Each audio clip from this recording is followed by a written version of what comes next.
Hi hello friends. காலை 8 மணி ஆகுது. காசிப்பூர்ன்ற ஒரு இடத்துல ஒரு பெரிய நீளமான ஒரு கார்மெண்ட்ஸ் இருக்கு. அந்த கார்மெண்ட்ஸ்ல நிறைய பேர் வேலை செய்யறதுக்காக என்ன பண்றாங்க, விடியற்காலையிலே வந்துடுறாங்க. ஏன்னா அவ்வளோ கூட்டம் இருக்கு. லேட் ஆயிடுச்சுன்னா அந்த கார்மெண்ட்ஸ்குள்ள நுழைய முடியாது. அதனால பனிமூட்டமா இருக்கு. அத்தனை பேர் அந்த கார்மெண்ட்ஸ்க்கு வாசல்ல வெளில நிக்கிறாங்க. செக்யூரிட்டி ஒவ்வொருத்தரா செக் பண்ணி உள்ள அமைச்சிட்டே இருக்காங்க. அப்போ அவங்க ஒரு 19 வயது இளம் பெண் ஒருத்தர் வராங்க. அவங்க பேர் மாயா. மாயா கிராமத்துல இருந்து வந்தவங்க. அவங்களுக்கு பெருசா இந்த நகரத்தை பத்தி எதுவும் பெருசா தெரியாது. மாயா வேலைக்காக வந்திருக்காங்க. மாயாவுக்கும் தொழிலதிபர் மகனுக்கும் காதல் ஏற்படுது. அதுவும் ஒரு தண்ணி பாட்டில் கொடுக்கும்போது அந்த காதல் கொஞ்சம் கொஞ்சமா வளருது. இவங்க காதல் சேர்ந்ததா இல்லையா, அவங்க வாழ்க்கையில ஏதாவது மாத்தச்சா இல்லையா, வாங்க இந்த கதையை முழுமையா பார்க்கலாம். காசிபுரம் ஒரு நகரத்துல நீளமான ஒரு கார்மெண்ட்ஸ் இருக்கு. அந்த கார்மெண்ட்ஸ் பாத்தீங்கன்னா அவ்வளவு பெரிய நிறைய கூட்டம், எக்கச்சக்கமான மக்கள் அந்த இடத்துல வந்துட்டு இருக்காங்க. விடியற்கால 5:30 மணி இருக்கும். கிட்டத்தட்ட பாத்தீங்கன்னா ஆயிரக்கணக்கான மக்கள் அந்த இடத்துல வேலை செஞ்சுட்டு இருக்காங்க. எல்லா மக்களுமே ஒரு கூட்டம் கூடி இருக்கு. செக்யூரிட்டி ஒவ்வொருத்தரையும் செக் பண்ணி அமைச்சிட்டு இருக்காரு. அந்த கூட்டத்துல கடைசியா நிக்கிற பெண் பெயர் தான் மாயா. 19 வயது பெண். அவங்க ஒரு கடந்த 6 மாதமா கிராமத்திலே இருந்தாங்க. 2 வருடத்துக்கு முன்னாடி அவங்க அப்பா இறந்துடுறாரு. குடும்பத்தோட சுமையெல்லாம் மாயா மேலே விழுந்துருது. மாயா தான் அந்த குடும்பத்தை காப்பாற்றணும் ஒரு சூழ்நிலைக்கு தள்ளப்படுறாங்க. அதனால மாயா இந்த கார்மெண்ட்ஸ் தேடி வராங்க. வேலை தேடுறதுக்காக தன்னுடைய தாயும் தன்னுடைய சகோதரியும் காப்பதற்காக வராங்க. அப்ப மாயா கடைசி நேரம் நிக்கிறா. கிட்டத்தட்ட மணி 8 ஆயிடுச்சு. ஏன்னா அவங்க தான் கடைசியா நிக்கிறாங்க. அப்ப செக் பண்ணி பார்த்துட்டு, யாருமா உன்னை நான் பார்த்ததே இல்லையா அப்படின்னு சொல்லிட்டு செக்யூரிட்டி கேட்கிறாரு. சார், நான் புதுசா ஜாயின் பண்ணிருக்கேன் அப்படின்னா, நான் செக்ஷன் 7க்கு போகணும் அப்படின்றாங்க. செக்ஷன் 7ஆ? சரி சரி போ, நல்லா வேலை செய்வ அப்படின்னு சொல்லிட்டு அனுப்புறாரு. மாயா அந்த கார்மெண்ட்ஸ்குள்ள நுழைஞ்ச உடனே பாத்தீங்கன்னா ஒரே தையல் மிஷினோட இயந்திர சத்தம் ஒரே கசகசன்னு இருக்கு. அவளுக்கு ஒரு மாதிரி இறைச்சல் விட்டுள்ள சத்தம். அந்த துணிகளோட நூட்கள் எல்லாமே ஒரு தூசியா பறக்குது எல்லா இடத்துலயும். மாயாக்கு இதெல்லாம் பார்த்தோன்னே அதிர்ச்சியா இருக்கு. இந்த பில்டிங் பார்க்கும்போது ரொம்ப சின்னதா தெரிஞ்சுதான், ஆனா இவ்வளவு பேர் இதுல வேலை செய்யறாங்களா அப்படின்னு சொல்லிட்டு அப்ப செக்ஷன் 7க்கு போறா. அந்த இடத்துல சாஹிப் அப்படின்னு ஒரு ஆள் இருக்காரு. அவன் தான் சூப்பர்வைசர். ரொம்ப கண்டிப்பானவர். ரொம்ப எப்பவுமே எரிஞ்சு விழுந்துட்டு இருப்பாரு. யார்கிட்டயும் ஒரு நல்ல விதமாக பேசவே மாட்டார். அப்ப மாயா தன்னோட வேலையை பாக்குறா. என்னோட செக்ஷன் 7ல நீ இருக்கணும்னு நினைச்சனா எனக்கு ஒரு நாளைக்கு 120 பீஸ் நீ முடிச்சிடணும். நீ எனக்கு 120 பீஸ் முடிச்சாதான் நீ வெளியே போக முடியும் அப்படின்னு சொல்றாரு சாஹிப். அதுக்கு மாயா சரிங்க சார் சரி ஒத்துக்கிறா. 120 பீஸை முடிக்கணும்னு சொல்லிட்டு மாயா கஷ்டப்பட்டு வேலை செஞ்சுட்டு இருக்காங்க.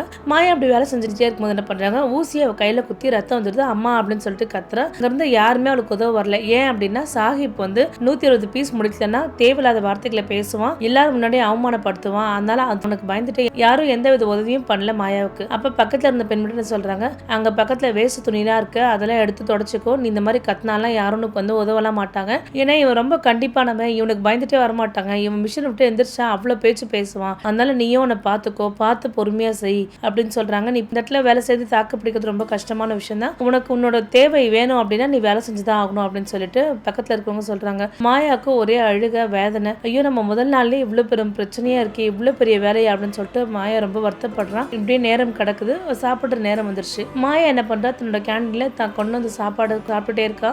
ஊர்ல தன்னோட சகோதரியும் தன்னோட அம்மாவே விட்டுருக்கா. அவங்கள பத்தி யோசனை பண்றான். இப்படி யோசனை பண்ணிட்டே இருக்கும்போது அவளுக்கு விக்கல் ஏற்படுது. விக்கல் ஏற்படும் போது பாத்தீங்க அப்படின்னா ஒரு பெரிய உருவம் நிக்குது. இவரும் தண்ணி எடுத்து கொடுக்குது. தண்ணி இன்னாங்க குடிங்கன்னு சொல்லிட்டு கொடுக்குறாங்க. தண்ணி குடிக்கிறா. இவங்களை நான் பார்த்ததே இல்லை, நீங்க புதுசா இருக்க மாதிரி இருக்கு அப்படின்னு சொல்லிட்டு அந்த ஆள் பேர் ரயான் கேட்கிறாரு. ஆமா சார், நான் புதுசா தான் இங்க ஜாயின் பண்ணிருக்கேன் அப்படின்னு சொல்றாங்க மாயா. சரி, நான் இந்த கம்பெனியோட அட்மின்ல ஒர்க் பண்ணிட்டு இருக்கேன் அப்படின்னு சொல்றாங்க. உங்களுக்கு ஏதாவது பிரச்சனை சொல்லுங்க அப்படின்னு சொல்றாரு. இல்ல சார், எனக்கு அப்படிலாம் எதுவும் பிரச்சனை இல்லை சார் அப்படின்றாரு. கொஞ்சம் வேலை கடினமா தான் இருக்கும், ஆனா போக போக இந்த வேலை நீங்க நல்லாவே கத்துப்பீங்க, நல்லாவே செய்வீங்க, ஆல் தி பெஸ்ட் அப்படின்னு சொல்லிட்டு போறாரு. அவர்கிட்ட பேசணுன்னே கொஞ்சம் மாயாக்கு ஆறுதலா இருக்கு. ஏதோ யாரோ ஒருத்தர் நம்மகிட்ட பேசி நமக்கு ஆறுதல் சொல்றாங்கன்னு. இப்படி அடிக்கடிக்கு ரேயானும் மாயாவும் சந்திக்கிற சூழ்நிலை வருது. ஏன்னா ரேயான் சம்டைம் செக் பண்ண வரும்போது மாயாவை பாக்குறாரு. அப்புறம் சில மிஷின்ஸ் எல்லாம் ஆப்ரேட் பண்ணும்போது மாயாவை கூப்பிடுறாரு. இது இப்படிதான் ஆப்ரேட் பண்ணணும், மாயாக்கு எல்லா விஷயமும் சொல்லி தராரு. அடிக்கடிக்கு ரேயானும் மாயாவும் 2 பேருமே ஒருத்தருக்கு ஒருத்தர் பார்த்துட்டு இருக்காங்க. ஆனா ரொம்ப பெருசா பேசுனது கிடையாது. இப்படியே போயிட்டு இருக்கு.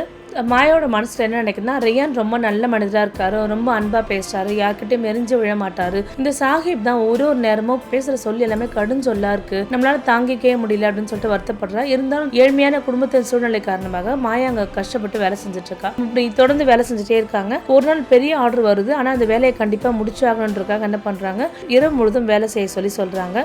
அதனால மாயா என்ன பண்றா, மாயாவும் சேர்ந்து வேலை செய்யறா. வேலை செஞ்சுட்டே இருக்கும்போது நல்லா மழை பெய்யுது. நல்லா மழை பெஞ்சு திடீர்னு கரண்ட் ஆஃப் ஆயிடுது. அங்க உள்ளவங்க எல்லாருமே ரொம்ப பயந்துடுறாங்க. அப்ப அந்த சமயத்துல என்ன பண்றாரு, டார்ச் லைட் எடுத்துட்டு வராரு ரயான். மாயா பக்கத்துல மாயா நீ பயப்படாத, நான் உன் பக்கத்துல தான் இருக்கேன் அப்படின்னு சொல்றாரு. இதை பார்த்த உடனே மாயாவுக்கு ஒரு சந்தோஷம். ஏன்னா ரேயான் சொல்லும்போது ஒரு அன்பான கண்களோட பாக்குறாரு. மாயாவுக்கு வந்து ஒரு திருப்தியா இருக்கு, நம்ம யாரும் நம்ம பக்கத்துல இருக்காங்க அப்படின்னு சொல்லிட்டு இருக்கான். கொஞ்ச நேரத்துல ஜென்ரேட்டர் ஆன் ஆயிடும். மாயா நீ வருத்தப்படாத அப்படின்னு சொல்றாரு. கொஞ்ச நேரம் கழிச்சு ஜென்ரேட்டர் ஆன் ஆயிடுது. ஏன்னா வந்து மாயாவுக்கு வந்து கொஞ்சம் கொஞ்சமா ரேயானை பிடிக்க ஆரம்பிச்சிருது. இப்படியே நாட்கள் போயிட்டே இருக்கு. கொஞ்சம் கொஞ்சமா பேச ஆரம்பிச்சுக்கிறாங்க.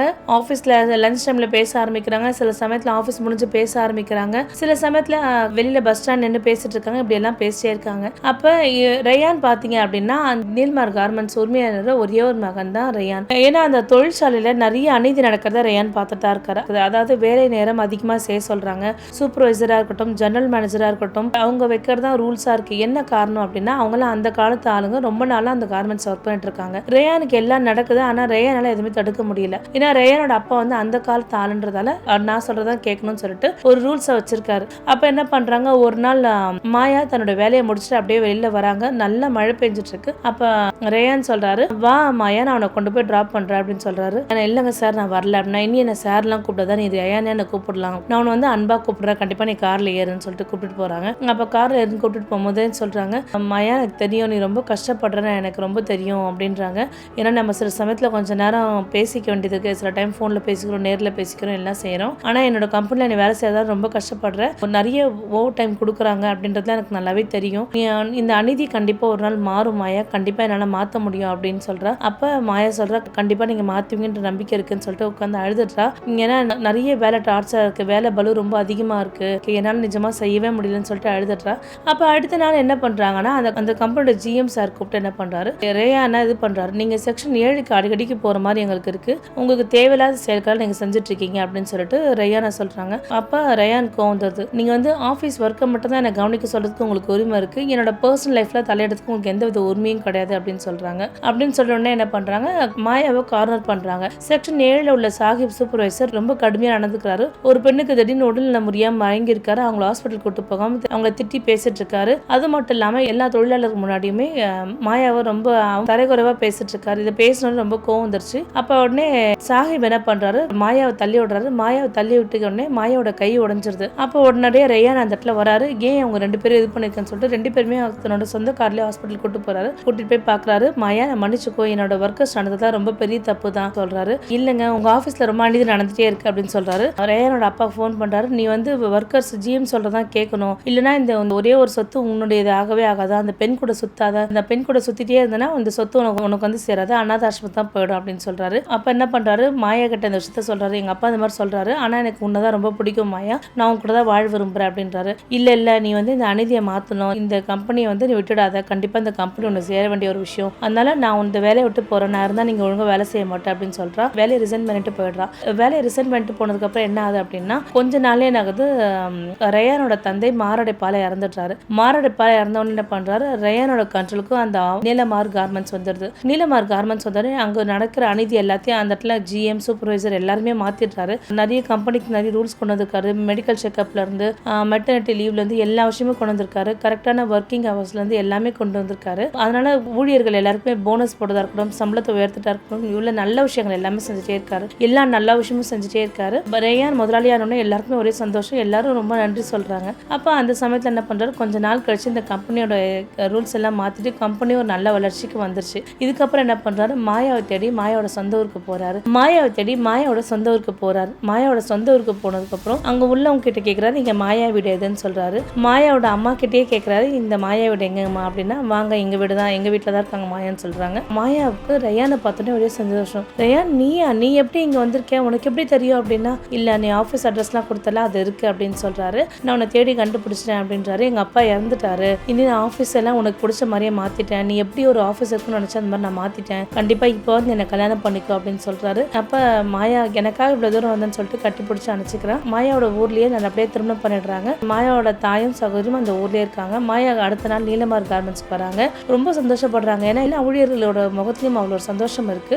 மாயா நினைச்ச மாதிரியே, ஏன்னா மாயா அங்க ஊழியரா கஷ்டப்பட்டிருக்கா, என்னென்ன கஷ்டம் இருக்கும், ரேயான் எல்லா விஷயத்தையும் மாத்தி எல்லாருக்கும் உதவும் முறையில எல்லா விஷயத்தையும் செஞ்சிருக்காரு. அதனால மாயாவுக்கு ஒரே சந்தோஷமா இருக்கு. மாயா நினைச்ச மாதிரியே அந்த கம்பெனி ஒரு நல்ல மாற்றம் அடைஞ்சதால அந்த கம்பெனி ஒரு நல்ல வளர்ச்சியும் அடைஞ்சது. மாற்றம் இருக்கிற இடத்துல ஒரு நல்ல வளர்ச்சியும் இருக்கும். அந்த மாற்றம் மற்றவங்க சிரமம் தராம இருக்கணும், நல்ல உபயோகமா இருக்கணும். இப்போ ரேயான் கொடுத்த மாற்றம் இங்க தொழிலாளருக்கு ரொம்ப உபயோகமா இருக்கு. அதாவது குழந்தைங்களுக்கு ஸ்கூல் ஃபீஸ் தரது, மெடிக்கல் ஃபீஸ் தரதுல இருந்து நிறைய விஷயம் அவர் செஞ்சுட்டு இருக்கிறதால இங்க உபயோகமாக இருக்கிறதால மக்களும் உழைக்கிற நேரம் அவங்களுக்கு ரொம்ப பெருசாக தெரியல. அவங்களும் தன்னோட அயராத உழைப்பு போட்டே தான் இருக்காங்க. நல்லபடியாக இந்த கார்மெண்ட்ஸ் ஒரு நல்ல நிலைமைக்கு வந்துருச்சு. மாற்றம் ஒன்றே மாறாதது. அவங்க செஞ்ச மாற்றத்தால அவங்களோட கம்பெனி வளர்ச்சி ரொம்ப அதிகமாகவே இருக்கு. மீண்டும் ஒரு நல்ல கதையில் சந்திக்கிறேன். நன்றி, வணக்கம்.